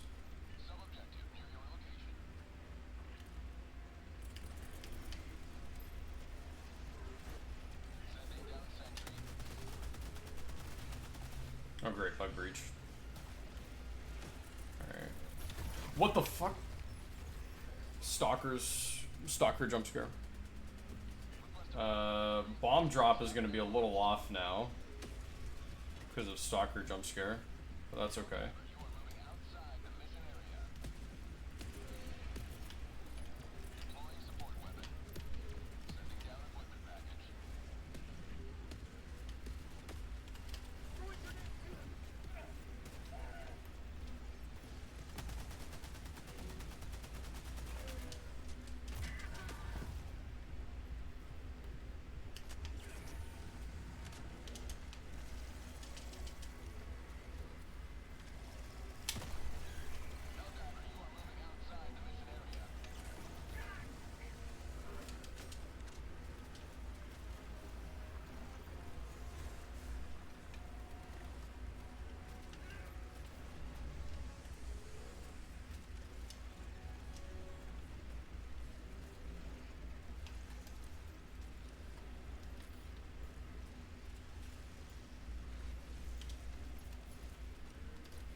There's another one, yep. Alright, we might not get the perfect run on this game. That's okay, though.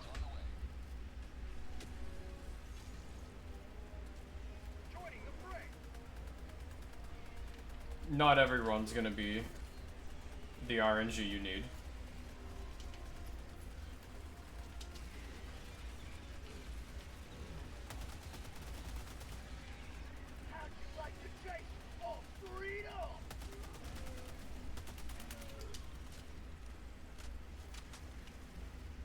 Stalker layers nearby.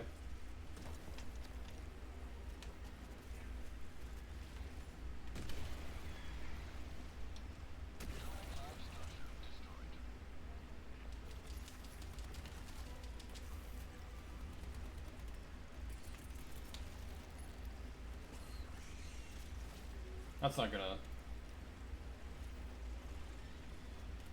Yeah, no.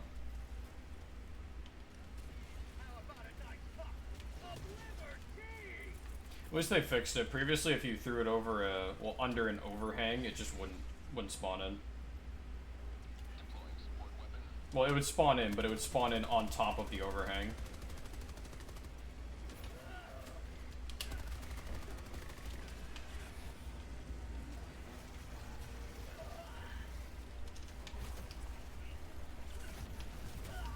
I stemmed. Alright, that's whatever, though. Just wanted something fun to end off the stream with. That'll be doing it for tonight. Y'all have a good rest of your day. And all that being said, bye-bye.